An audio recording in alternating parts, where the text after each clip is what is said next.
Earlier, they'd waited for her to return home for a birthday party. Now they visited the scene of her murder.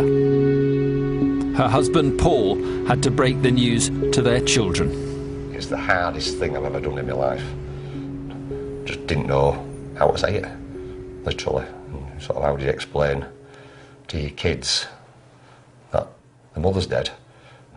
Once I'd sort of sat them down and sort of told them it, I think it would have disbelieved kids. It just wasn't, you know, because obviously with them being so young, you know, no one's experienced sort of death within family sort of thing, and it's just all tears and crying and whatever else, and it's just like you think, God, you know, it's how do you go on from here, sort of thing.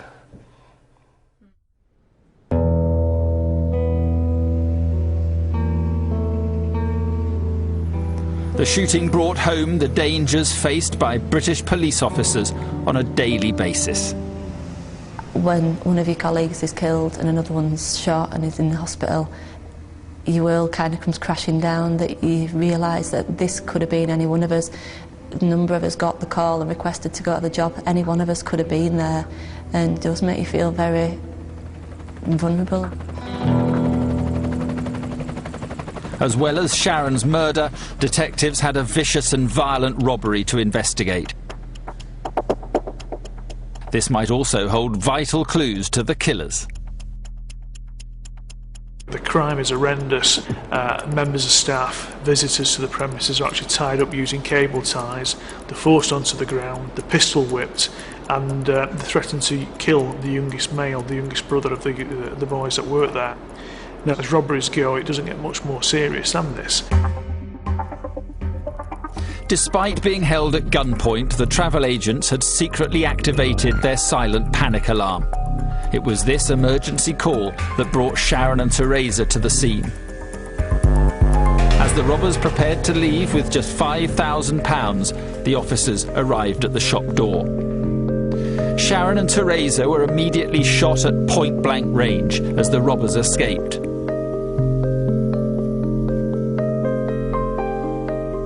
Forensic teams scoured the shop and the street for clues.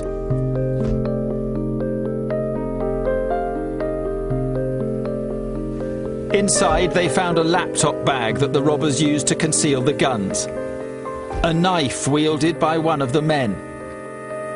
In the wall, a bullet fired by a MAC-10 submachine gun, and outside, 3 bullet casings, all fired from a 9mm handgun. As detectives worked around the clock at the scene, the team tasked with tracing the Toyota RAV4 received a call. It had been picked up by the Metropolitan Police in South London. Could this be the breakthrough they were looking for? A series of raids on houses and flats in the capital produced 6 suspects. An armed police convoy brought them back up the M1 to West Yorkshire for questioning. Experience tells me that you don't automatically assume that they are involved. We know that somehow that vehicle's involved, and it's a huge amount of work to have to start eliminating them or implicating them as being involved. It soon became clear the car was being used as a pool car by criminals. But the 6 suspects had nothing to do with the car at the time of the shooting. It was a setback for the team.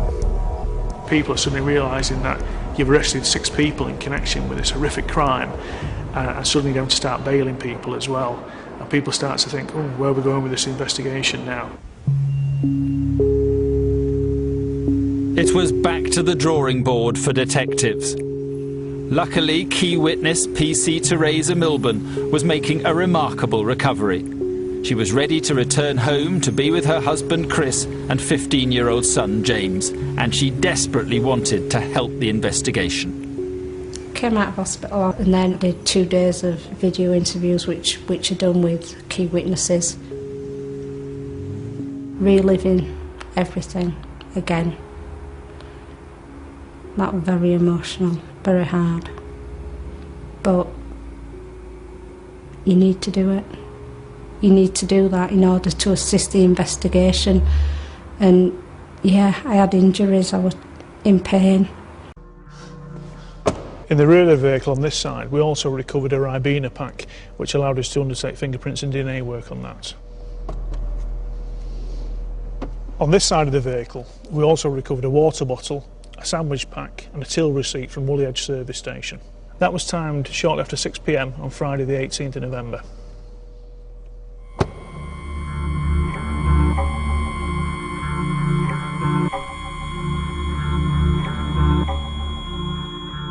By recovering the vehicle within 24 hours, we allowed our forensics people to go through the vehicle with a fine-tooth comb. It gave us some really good forensic opportunities in relation to identifying who'd used that vehicle on the Friday.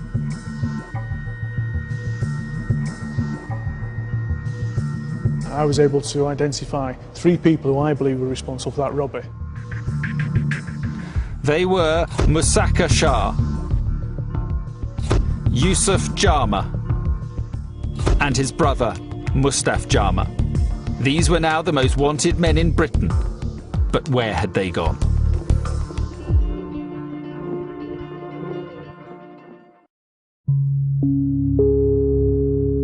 Can I have a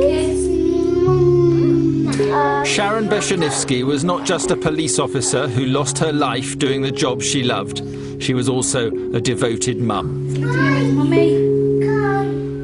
She was killed on her daughter Lydia's 4th birthday.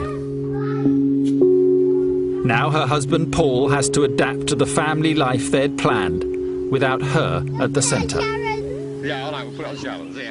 Our future plans was, you know, that she could work, I could work a little bit less, and we sort of always wanted to sort of have the sort of country life. We thought it'd be a better life, bringing the kids up with a country life. Well, it was a dream home.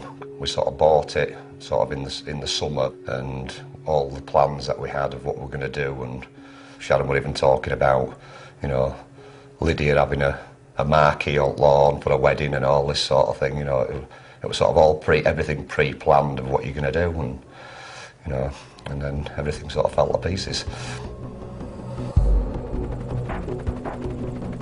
Every murder is a challenge for the police, but when one of their own is killed, they are very determined to catch who did it. In West Yorkshire, detectives worked night and day to track down Sharon's killers, and just 1 week after the murder, were confident they knew who they were looking for. They were Musaka Shah, Yusuf Jama,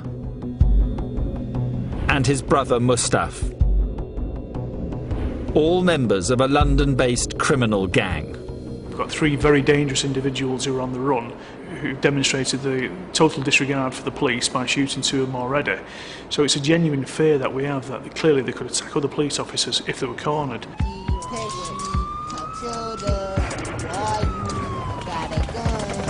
The gang's base was an estate in North London called Graham Park. They called themselves the Thug Fam. Musaka Shah was their leader. On his shoulder he carried a 5-star tattoo to show he was in charge. His life revolved around violent crime. In this rap song he sings about guns, gangs and killing a cop. His key lieutenants were Somalian asylum seekers Yusuf and Mustaf Jama. They both had a string of convictions.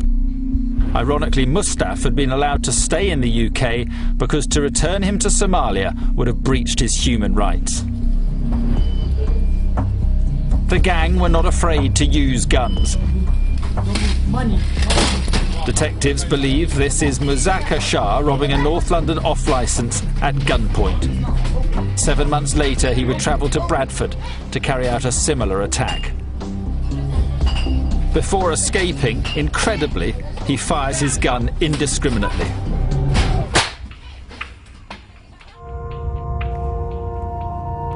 In Bradford, witnesses said that Shah carried a 9mm pistol and a MAC-10 submachine gun was carried by one of the brothers. Ballistics at the crime scene revealed both weapons were fired. Police believe the MAC-10 jammed, preventing more people being killed. Both of these weapons are widely available among criminal gangs in the UK. For unarmed police officers, they are an increasing threat. 9mm calibre pistols are probably about the most widespread pistols available to the criminal fraternity. There's an awful lot of them on the black market. They come in from, Eastern Europe, and it's quite easy to pick one up, obviously, if you have the right contacts. Pistols like this are so iconic, even pointing one at someone can be quite intimidating. For Sharon and Teresa to be confronted by a weapon like this is unimaginable. The other gun was even more sinister. This is a MAC-10 machine pistol, capable of firing 1,100 rounds per minute. That's almost 20 every second. Very much a gun of choice with gangs. It's become a bit of a symbol of handheld firepower at quite an extreme level. When fired, the gun actually rocks around, and the rounds will tend to spray everywhere, hence the term spray and pray. It's very indiscriminate.